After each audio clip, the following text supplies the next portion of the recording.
Hello, all my beautiful stitchers. Thanks for tuning in for another episode of my floss tube and paper crafts and quilting and rambling. So I haven't done a floss tube in quite a while. I actually deleted all the ones that I did before.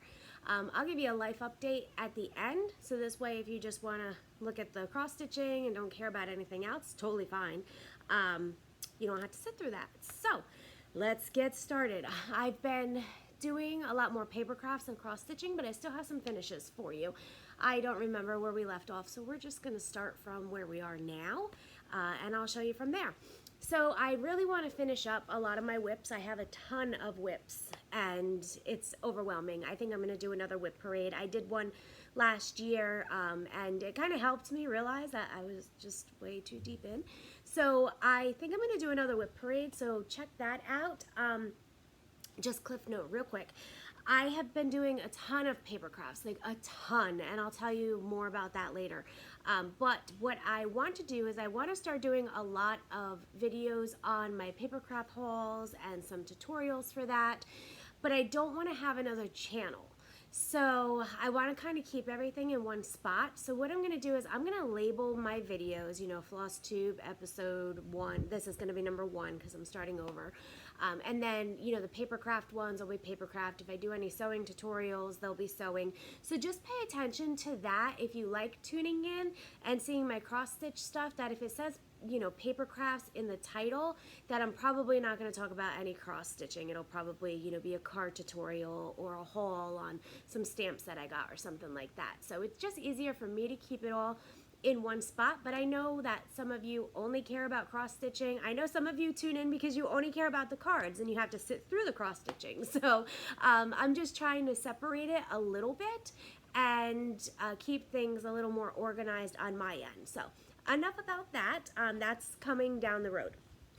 So one of my finishes that I started last year, I think it was during Mania that I started it. It was a Stitch Quarterly from Fat Quarter Shop, and I think I had the M like halfway done, and I just pulled it out one day and I was like, I'm gonna finish this. So I finished it because I wanted to see what I could finish like the fastest, what I had that would be, you know, that had the least amount left on it, and this was one. So I pulled it out and I finished it, and it only took me a couple days, honestly. Those letters are pretty big, but they're solid, so once I outlined them, it was pretty good. Like I could do it in the car here and there. I took it out on the boat with me a couple times. So I had it, you know, finished in, I don't know, maybe like 8-9 hours. So it wasn't bad. The sunflower was a little intense, but it was okay. It was really an easy stitch. It's on, I think this is 14 count. That's that washboard, and it all came in the Stitch Quarterly kit. So it was nice and refreshing to stitch on 14 count. I was able to really you know, get it done quickly. So I just put it on a washboard. I put magnets on it. You guys have seen this washboard before. I picked it up at an antique shop for like $8. They were all like $30 everywhere that I was looking, but this one has a crack in it, so it was like $8, but I don't care about the crack. It adds character. So that's the only fully finished that I have to show you. And I think there are some other ones, some bees and things that I have fully finished since I talked to you last, but those are packed away because it's not in season right now. So let me show you what I have finished but not fully finished. I finally finished Flea Market Flowers, which I absolutely love. This is a Laurie Holt pattern. I did not do mine in DMC. I did mine in Classic Colorworks. I'm trying to use those up. So I just, you know, kind of picked them out and started stitching with them. I didn't keep track or anything else. This was a lot of fun. Christine and I did it together. She is just about finished with hers. And then, of course, after we did them, she found somebody had posted online their finish, and they had done theirs on black. And I'm not a huge fan of stitching on black because it is harder for me to see. And I really loved it on black. So, of course, you know, only because I'm finished, I would have liked to done it on black. If I had seen it before, I probably would have said, I'm not doing that on black. But anyway, so Christine is my BFF. She lives in California. I live in Florida, so we get together a couple times a year and do some crafts. And when we're not together, we still have projects that we're working on together just to kind of keep each other motivated and on track.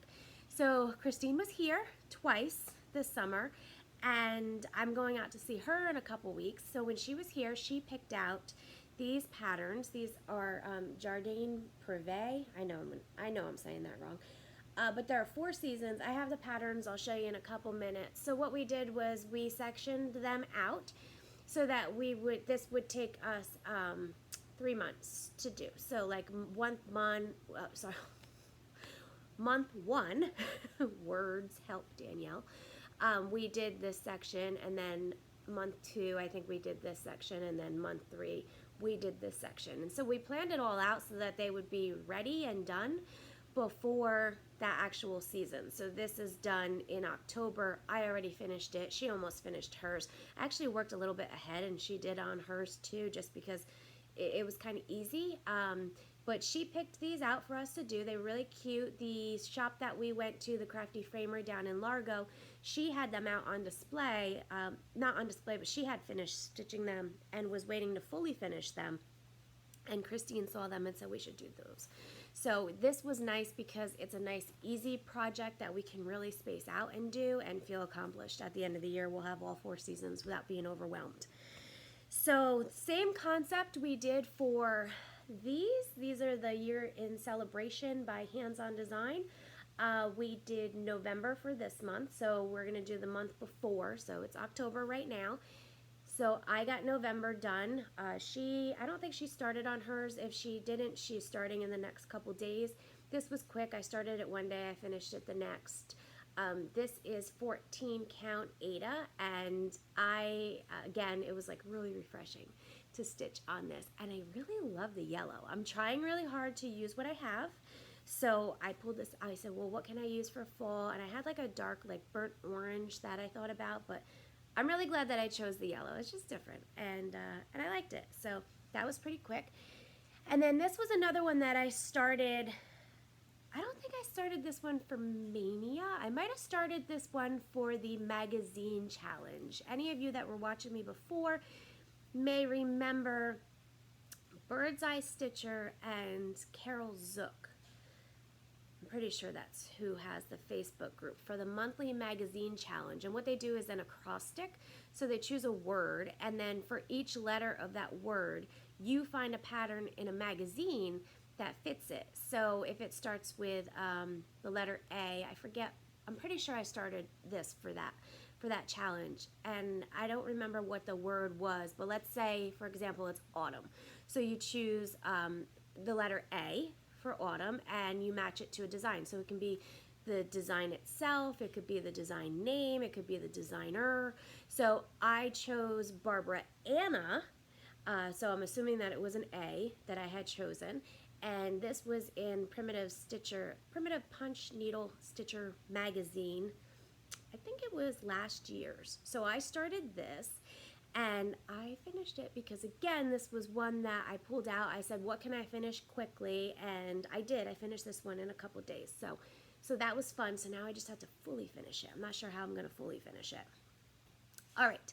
So those are my cross-stitch finishes and one fully finished. But my next video, I will have those ones fully finished because they are on my to-do list for this week. So I promise I'll have those fully finished. So let me show you the other things that are in my bag that I'm working on, and then I'll show you some of the other things that Christine and I worked on. So my goal for this month is, it's on my goal list, and I looked at it and I'm like, oh, I don't know if that's gonna happen. I'm actually having a hard time with this one. I don't know why, but I want to finish my Christmas list. Silver Creek Sampler, and I absolutely love this one.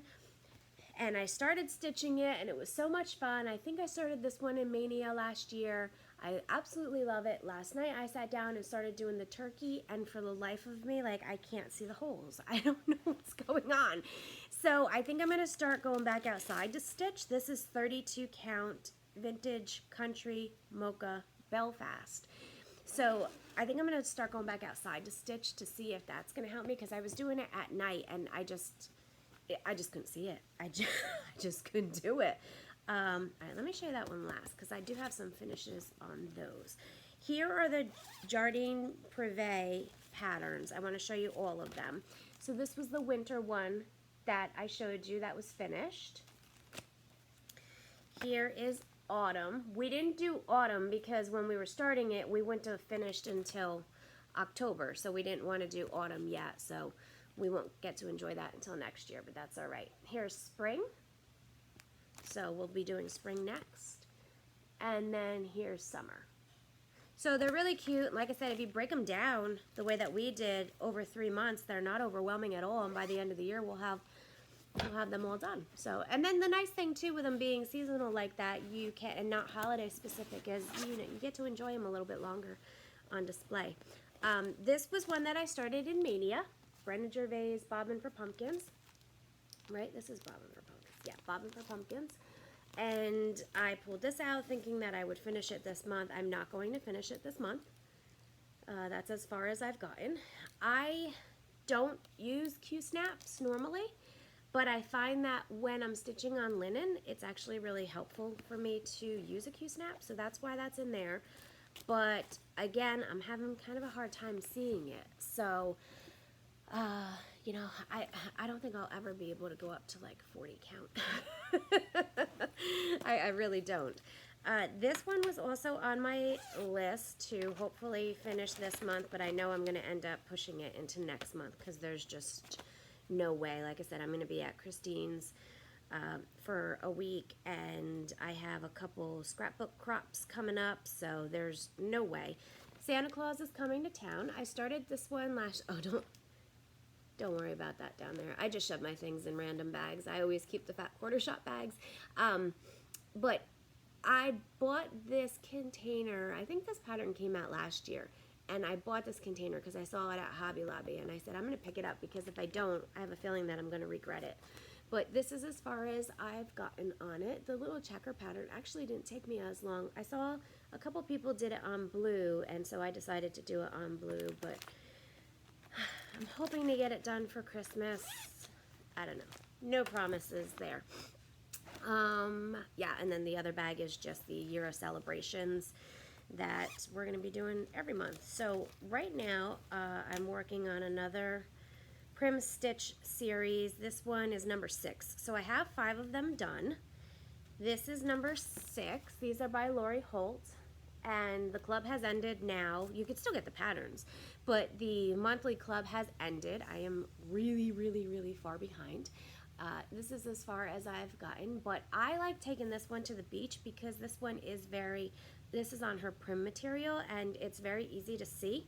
So even though I'm doing it over 2, it's super easy to see, and I like the feel of it and everything. So I tend to take this with me in the car or to the beach.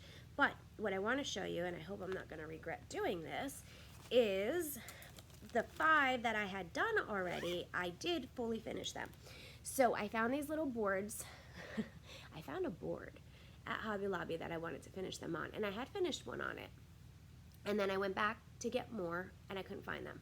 Well, I was there a couple weeks ago, and they have them now in the Christmas section, and they're like a whitewash. The one that I got was the exact same board, but it was a wood. So I actually like them better. I had my son, ready? Hang on. I had my son hang them up here, and you could see that I have that finished one on the end. And then, let's see, down here, I have the other finished ones. I don't think I'm going to get to that last one. Hang on, I'm going to make you seasick here. So, okay, not so bad. I thought I was going to regret doing that. I think we're straight. Okay, so I had him hang the blank ones too, so that they were there when I was ready to finish. So I'm happy about that. They're done. They are ready to go. This way, when I finish those, I can just have them get on the ladder, pull one down, and I can fully finish it. So while Christine was here, we made some project bags. I sew a lot faster than Christine does. Christine thinks things out. You know, she wants to make sure her colors match, stuff like that. I don't. I am like, I'm done. So Christine and I were laughing because I had, you know, a couple done by the time she had one done. But actually, this bag that I'm keeping all the Jardin Privé in, this was one that I made during that time. I had gotten a fat quarter pack at one of my quilt shops of lemons, so I made that one, and then I made this one from the pack. I thought They were super cute. And, oh, I thought this one was so cute. With the chickens. I love that chicken fabric. Isn't that cute? And then I had some like random weird, the material stuff that I put in between, because I like my bags like really stiff. I don't like it just batting. It's, I forget what it's called, but it's stiffer. If you could see, like, it's not like batting where it's a little bit softer, but it's stiffer. And I like my bags like that because I put them in a 31 bag. So I had a couple pieces that were like cut smaller. I don't know why. So I just turned those into smaller bags, which is fine because I do smaller projects here and there. So those were fine. They were fun. But Christine made a couple. She doesn't have nearly as many as I have, so we needed to, you know, kind of get her inventory up there a little bit. And then yesterday, I embroidered this on this cute material, and I'm going to turn this into a project bag. I thought that was really cute. I hope that's not backwards for you. It's, you know how the iPad is, premium coffee beans. So my husband has been a coffee aficionado lately. We live in Tampa, and there are a lot of cigar places here. There's a lot of cigar history, and some of the cigar companies also make coffee, and they roast it here in Tampa and stuff. And one of the ones that my husband really loves, Don Carlos, he loves their coffee. So we've been on like a coffee kick lately, you know, when we go to the cigar shops looking to see if they have different kinds of coffees and trying them out. So I was kind of in a coffee mood, and I saw that design. That's a designs by Juju. If you have an embroidery machine, and her designs are really cheap, like super cheap. She always has a sale. You get big design packets, and they stitch out well. The only thing that I have is, and maybe you guys will know, and I don't think it's a problem with the design. I think it's just a hiccup here. So I did this one yesterday too. I stitched this out to make into a project bag. But down here, if you look, like it kept getting caught on the foot. And by the time I would see it, I would stop and then snip. And there's no loose threads hanging, but if any of you have embroidery machines, you'll be able to really see it and know what I'm talking about. But the thread would get looped around the foot. So I don't know what the deal is with that. I stitched out a Christmas one that had this swirl right after, and it did the same exact thing. So I don't know what the deal is, but I think I'm still gonna make it into a project bag because it is pretty and I love fall. So maybe it'll be, you know, I'm not perfect, but I'm still pretty kind of bag, which is totally fine with me. Okay, so I'm sorry, but that's all the cross stitching that I have. I feel really bad. But again, I probably have some around that I finished since we've talked last, and it's packed away or something. So I'll just try to stay on top of it going forward, but I will be back soon with some more cross stitching stuff when I finish those, you know, quick video, and definitely with some more like paper craft stuff and everything. But if you want to stay for the rest, I do have tons of paper crafts and quilting stuff to show you. So if not, thank you so much for tuning in and checking out all the cross stitch stuff. And if you want to stay for the rest, let's get this show on the road. I'm gonna do quilting first because that's less than the paper crafts. So I got the spooky box from Fat Quarter Shop. These usually sell out like really quickly, so I jumped on it. I'm definitely not going to get to it this year, and I honestly don't even know if I'm going to end up making it. If you bought this and you don't have it yet, you probably want to look away because I'm going to ruin the surprise for you. But this is the quilt that you can make with it, and I don't know. I mean, it's just not my. I have the bats and boos. If you follow Fat Quarter Shop, I actually have it right next to me to cut, but the pattern's not there. The bats and boos is super cute, and I think that's why this one just didn't like do it for me, because I really want to get that one done. So I think I'm just trying not to get ahead of myself. But it came with, this was exciting, this little mini scissor holder and stuff. One of the quilt shops that I go to, they have one at the register, and it's really cute. So that was cute. And then this little thread cutter, which probably would work for cross stitch thread too. It's like a ring that you put on your finger and it cuts. I don't think I'd ever use it, but I don't know. And it comes with the fabric and a little measuring thing, thingamajigger. That's the technical name for it. And it came with a little box. So, you can put things in there. It's a magnetic box. Yeah, so that was, you know, cool. I like getting the surprise, but it's definitely not going to be on my list of projects to do this year. That's for sure. All right, moving on. There's a Facebook group called Fussy Cutter Sisters. I think that's what it's called. And they do swaps. So what you do is you make like however many blocks they tell you to make, and then paper piecing Fussy Cutter Sisters. I think that's what it is. So they tell you like make X amount of blocks, then you mail them to her, and then they trim them down to whatever size they're supposed to be, and then what they do is they mail them back out to the people that mailed them in. So you don't have to worry about like getting cheated if you mail yours in and you have like a partner. They don't do that. That's why you send everything to them, and then they make sure that if you sent them in, you're getting somebody else's back. So this month, what it is this Christmas gnome. And it's so cute, and I know this little printout like does not do it justice, but there's a pattern that she emails you. There are instructions, so I'm gonna work on that this week. I have to make 9 blocks, and then I have to mail them to her, and in exchange, I'll get 9 blocks back from strangers. So, and they'll be all different blocks. So that'll be really cool. I'm excited about that. I haven't done one of these swaps in a really, really, really long time, like probably like 15 or 20 years. So I'm excited about that. I think it's good for my mental health to do things like that, to socialize with other people that enjoy the same thing. So I'm really excited about that. I gotta get working on that. A bit of sad news is that I only have 1 block left to do in my Bonnie and Camille Shine On quilt. This is called, they call this book the Bonnie and Camille Quilt Bee, but it's called Shine On Sampler at Fat Quarter Shop. So I have 1 block left. This month's, well, I guess technically it was September's, was this block and this block, and I have 1 more left to sew, which I will finish later on today. It's not over then. Then I have to put it together. So October's package came yesterday, or sorry, today's Monday, so it came on Saturday. I have to starch all this fabric, and which I have plenty of time because I'm not going to start on this anytime soon, but this baby is big. Like, there's a lot in there. So there's still a lot of work ahead, but I'm sad that it's coming to an end because this was a lot of fun. I stayed on top of this almost the entire time. I only fell behind once.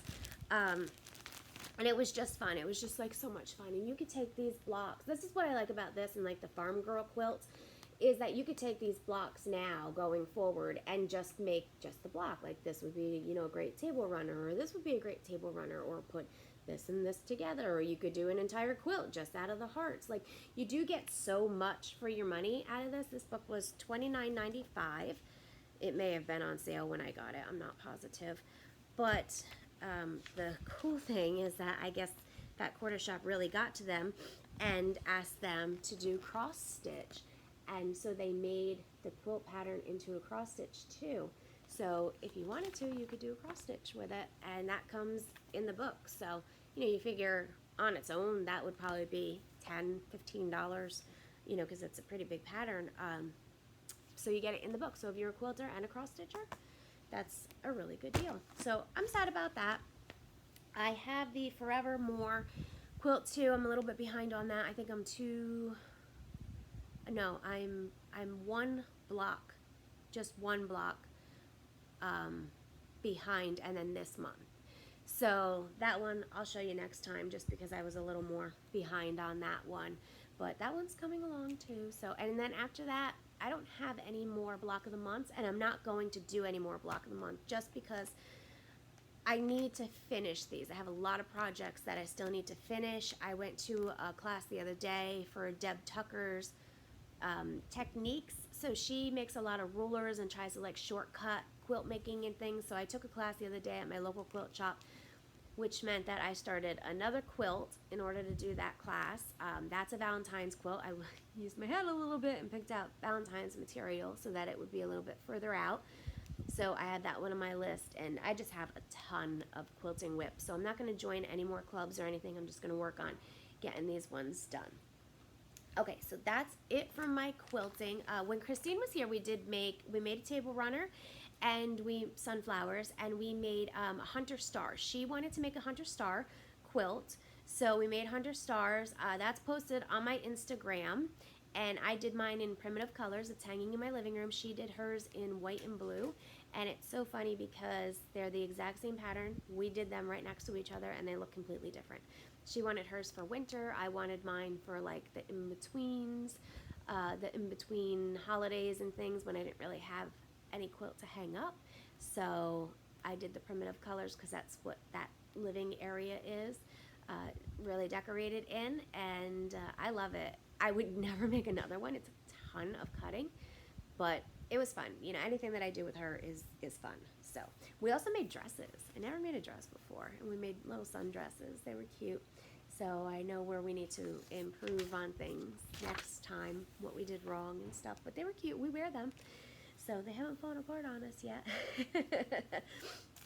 All right, so right before we do, that's it for quilting. So right before we do paper craft, I just want to show you really quick this. I swore I would not go down this hole because I just didn't know how it would be, and I didn't want to open up Pandora's box or anything, but my younger son has been dating a girl, and she went to a scrapbook show with me the other day, and when we walked in, there was diamond painting.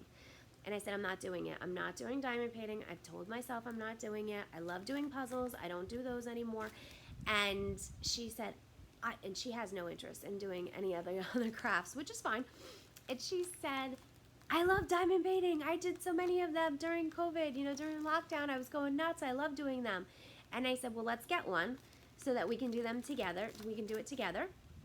And she was excited about that, but they didn't have any there that she wanted, so we ended up ordering one on Amazon, and it came yesterday, and apparently it's huge. Now, I will tell you that the photo of it on Amazon was ridiculous. It was like over a king-size bed, and they had it framed like over a couch, and it took up the entire couch.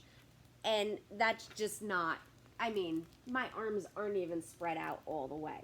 So they totally exaggerated on the photo, and of course I didn't, you know, look at the measurements because I just didn't care. But it's just funny, you know, I don't care that it's the size. I'm actually glad that it's not gonna take up the whole length of the sofa, but this is, you know, still pretty big. So this will be fun. I'm really excited to work with her on it. I've never done it before. I'm not even gonna investigate it. I'm just gonna wait for her to come over and show me how to do it. So these are the beads that are, I don't know what they're called. They're not beads. They're like these little flat things. I don't know if you can see them with the plastic on there, but they're just like these little flat dots. So I got the tools. She told me to get extra trays and stuff. So I did. So I'm excited for her to come over. Maybe she'll come over today and show me. All right, let's talk about paper crafts. When I give you the life update in a few minutes, you'll understand. So I've been doing a ton of paper crafts. Now, Christine and I started these last year. These are foundation decor. You probably remember them. I would show you every month when we would finish. And I finished this one. We weren't doing the same ones at the same time, but I finished this one while she was here. I actually think I finished 3. So I have one for every month now done. So as far as I'm concerned, this is done for me. I'm not doing any more foundation decors. I have a couple, they make banners too. I have a couple banners. I'm gonna take those with me to California so that I can work on them when we go to the scrapbook show by her. They were just easy to transport. So I'll work on those. But the ones in the frames, I'm totally done with. Now, we saw these on Pinterest. These were so cute. These little rolling pins, are these not the cutest little things? So we decided that we were gonna do these for every month too. So we did a couple while she was here, and the rolling pins are on Amazon. You can get them on Amazon. I think they're like $17.99 for maybe 36. So we ended up needing, between the two of us, I think we ended up needing like 2.5 bags. I made my mom and my sister a set too. They wanted the sunflowers, and one of them wanted Christmas and one of them wanted Halloween. So I made extra couple sets. I think I ended up with, yeah, I think I ended up buying 2 bags and she ended up buying 1, and that was plenty for the 2 of us. So super easy to do. You paint them. I cut the word sunflowers out from my silhouette. We just glued the paper on. I will tell you that if you want to do this, I would use Mod Podge on the paper and not on the rolling pin. So spread it out nice and flat. There were some that we put glue right on the paper and then rolled it on, and it's super crinkly. And then we learned, oh, maybe we should brush it on instead. So definitely brush it on. Nobody's gonna see that because that's the seam anyway. So, you know, I just put it this side up, but they were so cute. I'll show you a couple of the other ones that we finished. So now we have those on our list every month to do. This month I have to do March and April, and we planned, you know, like what the theme would be. So March is going to be St. Patrick's Day, and April was going to be spring. So these little ones, Merry Christmas, and then I love this paper. It's at Hobby Lobby. I have a ton of it. I just absolutely love it. Here's Halloween. I remember Christine did different words on her Halloween than I did. Oh wow, that really shows up. So that's just where I got purple on it and the green didn't cover completely, but it's not that obvious in real life, but it's that obvious on the camera. And I just used some striped Halloween paper. So real cute, tie some ribbons on the side, and then I really like these. I can't wait to put these out. Pumpkin pie. And this paper was really cute. I think I got this paper at Hobby Lobby too, I think. If not, it came in a paper pack that Christine got. But I think I got it at Hobby Lobby. All right, so that's the rolling pins, which were so much fun and so cute and really, you know, pretty affordable. So I have been going to a lot of classes. I needed to get out. I needed to socialize. I'll tell you more about that in a few. So I've been going to a lot of classes. There's a scrapbook store. I have 2 that are about the same distance away. One is in Lakeland, Florida, which is halfway between Tampa and Orlando. So if you ever go to Orlando, you're going to Disney, it's probably a 30-minute drive, 35, maybe 40 minutes. I don't know, but then the traffic, who knows? Don't blame me for traffic. But if you are a scrapbooker or a card maker, totally worth the drive, hands down. It's called Violet's. A lady named Diana owns it. It is amazing. It is like 12 rooms of stamps and scrapbook paper, and she is just an awesome person. Like, I cannot emphasize that enough. An absolutely awesome person in that giant store. You could say to her, like, hey, do you have this stamp? And she'll know instantly whether she has it, whether she doesn't. If you ask for a specific paper, she's like, oh yeah, back here, you know, and she knows where everything is. She's just amazing. So they do a lot of classes at the store. So I was telling her that I really needed to socialize because I don't have any friends here. And she, you know, hooked me up with, you know, you got to come to this club and that club, and you know, you really like these people that come to this class, and you know, so that was great. And she also went like above and beyond because she told me, a lady came in the other day and said that she really needed a scrapbooking buddy, and I know you would like her, so I got her number if you want to call her. And so I just thought that was awesome that she would do that for me, and so I did. I reached out to her, so we're actually going to have lunch this week, so it's like a blind friend date, you know, so we're going to have lunch this week and, you know, hopefully get some card making days, and she likes to do junk journaling, so hopefully I'll learn some of that because I don't really do that. So I'm excited about that. But anyhow, I joined what's called Stamp Club, so you go once a month and you make cards. So I joined last month, and the card that we made was this card. Super cute, right? And this card. And there are 2 ladies that run it, and they are just the absolute sweetest. They're so sweet. I cannot rave enough about Diana and the store and everybody there that helps and volunteers and makes things, and it's just wonderful. And then on Thursday, we had it again, and we made this card, and we made this one. So, well, this one was a little bit different. They just had one stamp in the corner, but I kind of wanted it all over the place. So those were fun. In addition to that, I found, I don't know why, I never thought of this before, but I decided, let me see if there are any Stampin' Up! Demonstrators around me. My aunt did Stamping Up for like eons, from like the start. And when I lived in New Jersey, I used to go every week to Stampin' Up! Class, and it was great. We would make 4 cards, and, you know, we'd give her money, like, which was like pennies that we were paying her for the cards, you know, to make the cards. And she was just, it was awesome. I look forward to it every single week. No matter what happened, I was always like, I can't do that on Wednesday nights at 7. Like, I have stamp class. It didn't matter what was happening. So I don't know why I never thought about it here, probably because of COVID, but I went on Stampin' Up! And I looked for a demonstrator in my area, and I emailed like 10 people. So like 5 people got back to me, and 4 of them said, no, I don't really, you know, do classes now because of COVID, and, you know, people don't want to come out and blah, blah, blah. So, you know, or a couple of them said, you know, no, I don't do it at all. Like, I just do this for fun for me. Like, I don't do any classes or parties or anything else. I just do it to get the discount. But one lady who only lives 10 minutes from me emailed me back, and she said, yeah, I do card classes once a month, and, you know, this is how much it is, this is how many we make. Like, it was great, and she was so sweet. So I went to her house, and I did card class, and Christine was here, so she came with me the first time, which was great because, you know, you're walking in some stranger's house, you don't know, so it was great for her to come with me. And we made some cards, and then they were doing like a half-day event a couple weeks later at her friend's house, who also does Stamping Up. She has a she shed. So it was Stampin' in the She Shed, and we went there from like 9 to 12, and we made 4 cards, and it was fun. It was just so much fun, and I'm so happy to finally be connecting with people who have the same interests with me here.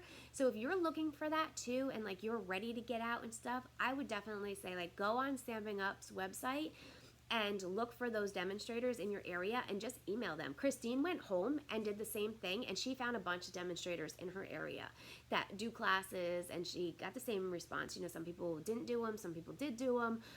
So she's gonna go to some classes too, and in my experience, anytime I've done stuff with Stampin' Up, the demonstrators, I've been very lucky, have not been pushy. Like, they've been very, you know, if you just want to come to the classes, come to the classes. You pay the fee to come in the class, you make the cards, you leave. You never have to buy anything. You don't have to have a party. Like, they've never been pushy. So hopefully you'll have that same experience if that's something that you want. And I've been using Stampin' Up stuff for years, so I've never had a problem with it. Like, maybe like once I had a stamp that wasn't great. But they have quality products, and I really like them. I've thought about being a demonstrator myself, so we'll see where that goes. But anyhow, this was one of the cards that I made on the first night, which is super simple and great for scraps too. So I had a lot of fun, but I'm really, really glad that I found that group of people. So I've been super busy with paper crafts. I have bought way too many stamps, inks, papers, everything over the last couple months. Tim Holt is one of my favorite designers, and he just released his big Halloween line and then his Christmas line, so I've been going crazy. I've bought a lot of Simon Says stamp stuff, which I never did before. There were a couple people that had like warehouse sales that were just, Echo Park had a huge one, which was great. Sizzix has been having them. There was another one Christine sent me, and I ended up buying like a whole bunch of stuff that I didn't need, but the prices you couldn't, like, things were like $15 and they were on clearance for like $1.50. So it was insane. But I think I'm done now. We'll see. I probably lied about that, but I'm gonna try to contain myself a little bit. So I'm just gonna show you a couple of the sets of cards that I've been making. I have these all in my Etsy shop, totally not selling to you here, but if you wanted to look at the packs, because I don't want to open the packs up, but a lot of them are variety packs. So if you wanted to, you can look on my Etsy shop, and you'll see the pictures of all the cards inside of the packs. My Etsy shop is the Cozy Coneflower. So if you want to look over there, you don't have to buy anything. I'm not pushing you there to buy, I promise. But if you just want to look, get some inspiration, make your own cards, that's totally awesome. So these are all the same. This is a 5-pack. This was a Tim Holt stamp. So this was so cute. I just embossed it. I stamped it and embossed it. I used Distress Oxide sprays on the back, which I've had a ton of fun playing with. These butterflies, these are all different. I actually, some of them that are in here have cork on the background, this beautiful butterfly cork. It is so pretty. I'm going to have to show you now because I'm talking about it. But I bought it for sewing, and I didn't end up sewing anything. Isn't that pretty? So I said, you know what, I'm just going to make cards out of it. And so I did. But my process for when I buy new stamping stuff is I put it in a basket and I don't put it away until I actually use it. And my philosophy with buying my supplies is that if I buy a stamp, let's say it's $20, I try to make like 2 card sets out of it. I put it in my Etsy shop. If I can make $20 off of it, then it paid for itself. I never do because I don't sell a ton. People just don't buy a ton of handmade cards, but I might make a couple bucks every month in my Etsy shop, so that kind of, you know, it's just nice to have a little bit of it have a return. I'll never be out of the hole, but I enjoy doing it. So this was so anyway, I was going to say, so I put everything in a bin, and then as I use it, then I'll go ahead and put it away. So that's really been what I've been trying to do, is use up my new stuff. Well, I have way more than what I could put in those bins, and I ended up buying a rolling cart I saw at Goodwill. It's like as tall as me, and so everything's in there now. But don't tell my husband. This was another set, again, variety pack, all different sayings, but this stamp I ordered from Stampin' Up, and it's so cool. I can't wait to do it in tie-dyed colors, but it's so much fun. It's a sucker. It takes a lot of ink, but that's all right. This is a variety pack of Halloween cards, but this was actually, I don't think this one was new, the Tim Holtz dies. It was just new to me. It wasn't a new release this year, but these were fun. Putting all these together, all the little pieces and stuff. And his stuff, they're like little puzzles. So if you like puzzles, you would like a lot of his dies because they, you know, they go together like a little puzzle. I thought this was super cute, that pumpkin stamp, Let's Get Smashed. Again, that's one that wasn't new this year. It was just new to me. This one was cute too. No, I don't think the cat and the pumpkin were new this year either. They were just new to me. I did a lot of eBaying too. This was, and again, these are all variety packs, so each card in the set is different. But this paper was at Violet's, at the scrapbook store in Lakeland, and I loved it. I love all the papers in that pack. So I bought a couple sheets. They were individual. And I made this card, and I'm actually going to make probably like an album with the rest, and I'm hoping to do a tutorial on it. So if you like that, again, I'll label my videos like, you know, with floss tube or paper crafts or whatever. My hair is like going rogue back there. And then with that new stamp set or die set that I bought from the class that I took on Thursday at Violet's, I made a variety pack of cards for Christmas. So these are all different, but they all have the ornaments and a snowflake on them. I just, you know, assembled them differently, or you know, different background paper. This is a an embossing folder that I bought. Oh my gosh, it is so thick. So on the Big Shot, I had to take the entire platform out and just put it between the two plates and run it through. Actually, I think I did the two plates. I had to take the entire platform out in order to get it through because it's so thick. It makes that dimension, you can't see it, but the dimension is so thick on it that I couldn't even put the platform in there. The embossing folder is like that thick. It's crazy. So that's just a little sampling of the cards that I made, but I made a ton. And then another thing that I like to do is make albums. So I bought quite a few paper packs, and I have even more coming from Echo Park. And this is an example of one that I made last year. They're like little journals. You can use them for journals. You can put cards in there. You know, I don't know where that one came from. Just trying to escape there. So let's try to put this one back together. All right, so I gotta tape that bad boy down. He's trying to run away. So you can pull these out and put, you know, journals, and write, you know, put a piece of paper, write on them, put some pictures on there. But just to give you an idea, the things that you can do. I'll glue them back together later with the paper packs. So sometimes, you know, people don't know what to do and they see a paper pack and they're like, I'd really like to make something. I love this paper, but what do you do with it? Or, you know, I'm not a crafter or something. This is something that's super easy to do because all you do is cut the paper and you glue it or not on and you have a beautiful album. And wouldn't this be so cool to give somebody for their wedding or a baby shower? I have somebody that I know that's having a baby, and I think I'm going to make one for the baby so she can put all, you know, baby pictures in there and stuff, and it's just different. So okay, so that's all my card making and everything. That's my entire craft update. Let me do this and then I'll give all of you a life update for the people who want it.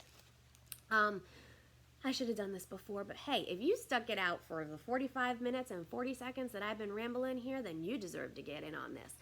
I'm going to give this away this week. It's a duplicate because, you know, I like to buy duplicate things. Winter ABCs by Little House Needleworks. So leave a comment down below and let me know what your favorite thing was that you saw today. Whether it's paper craft or cross stitch or whatever. Like, tell me what you liked the best out of all of the things that I showed today, because it was just like information overload. And I will mail it out if you live in the US, please, because I can't mail internationally yet. I'm not going to the post office. So US only, and I will mail that out to you. I will pick a winner before my next video. So I'll announce that in my next video.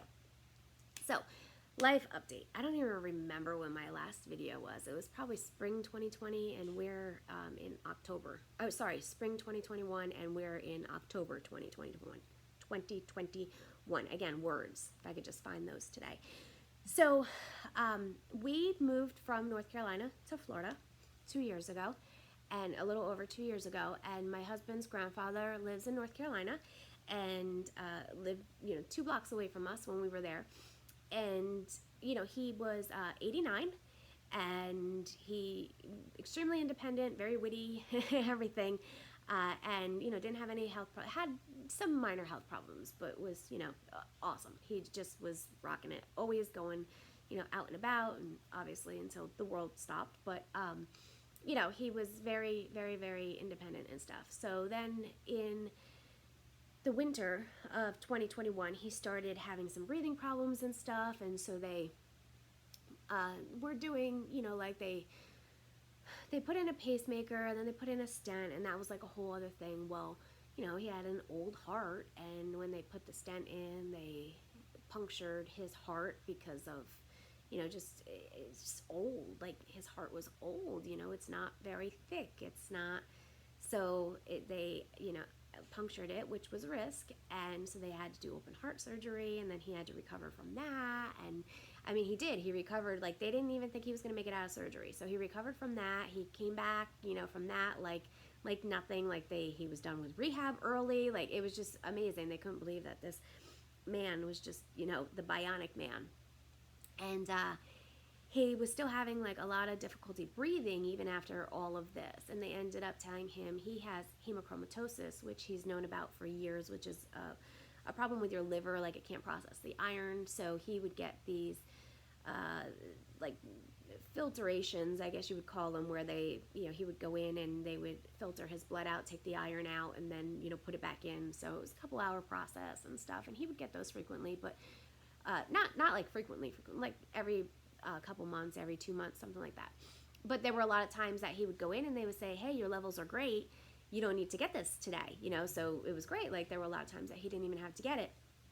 But what they ended up saying was that the hemochromatosis actually had went to his heart, and that, you know, now there was nothing that they could do.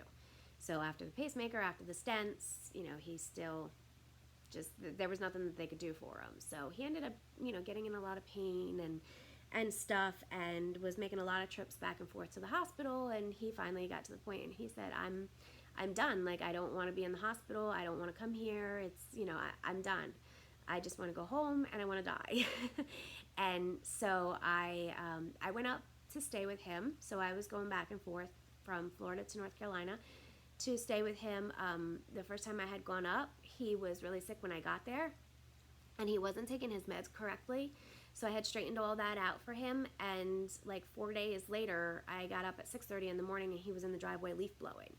And I was like, okay, I think you're all right now. I'll go back home. You call me back when you need me. So I came back home for a little while, and then I went back, and he wasn't well then. When I went back, he was in a lot of pain. So he ended up going on hospice, and he wanted to pass in his home, which he had lived in for nearly 20 years, and he didn't want to go into a facility or anything. And I'm the only one that doesn't work, so I was, able to and willing. No one asked me.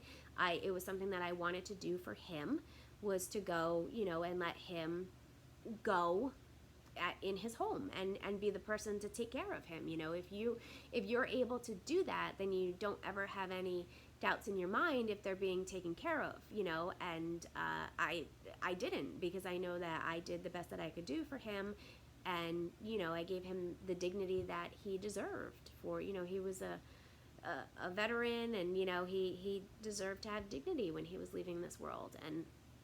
And so I went up and took care of him, and he was completely at terms with passing. He was accepting. He has said it since his wife passed away. I think she passed 8 years before. And, he had said then, like, I've had a great life. God has always looked out for me. I'm ready to go at any time, And then in that very last stage, he really wanted to go be with his wife. And so he was very accepting. So thankfully, it wasn't like he was 40 years old and leaving a bunch of children behind or anything like that.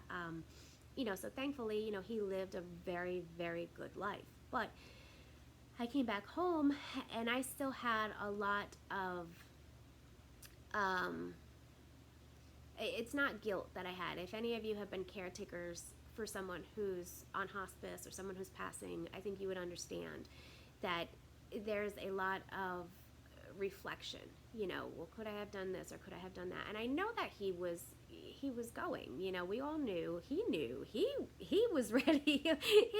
he was ready to go. He wanted to make it to his birthday, and he made it to his birthday. And then a couple days later, he passed. But I had a little bit of a struggle with that. So when I got back home, it took me a couple weeks to get back into my routine and stuff. And obviously crafts were the last thing on my mind, and that's when I knew, that this isn't good, because I don't even have my mojo to do crafts. And I even took cross stitching there with me, and I really didn't even do it.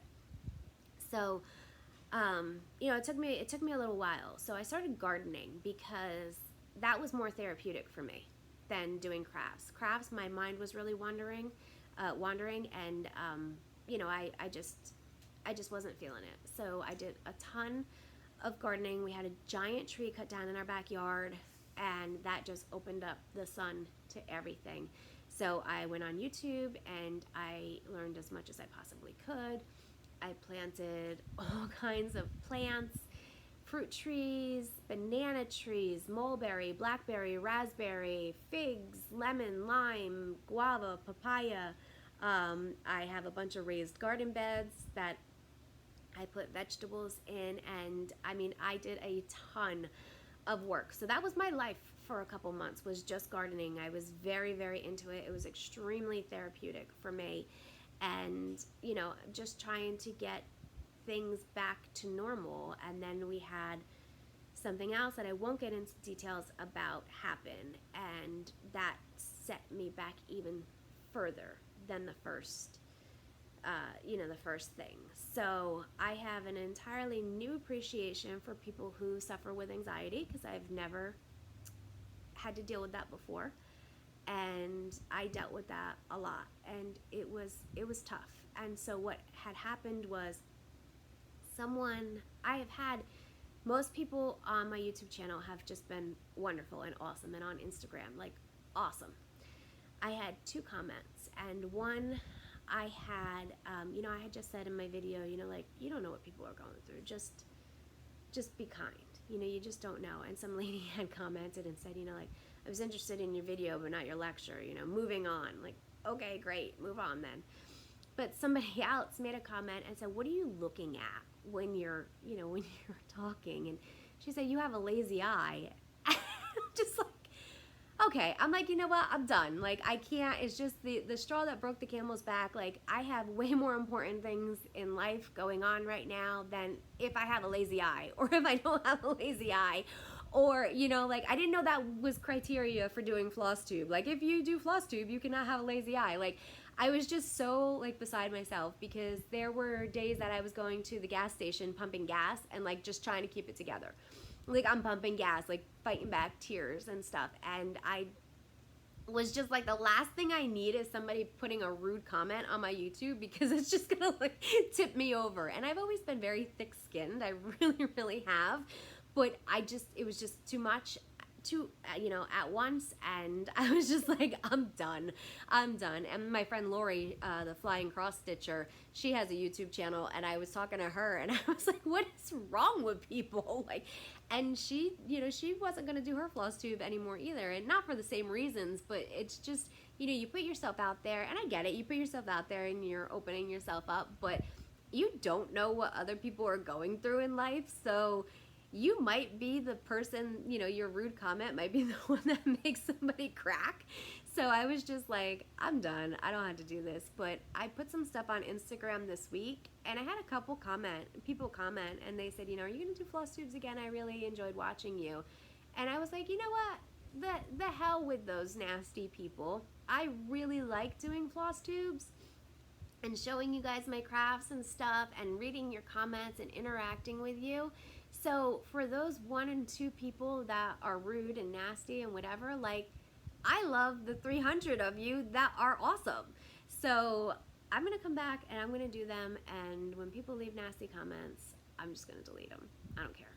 So anyway, so that was my life update, and I will be back. My next video will probably be a paper crafting haul, which I might actually do this afternoon, but I might be pressing my luck because Bear hasn't barked today, knock on wood, so it's probably time for him to start barking at nothing, or the feral cats that we have that come through the yard now. So it might be this afternoon that I end up doing a craft haul, show you all the paper crafts and stamps and stuff that I've bought lately. So it was great talking to you guys again. I'm really happy that I'm back, and I'm happy that you tuned in. I'll talk to you again soon. Bye.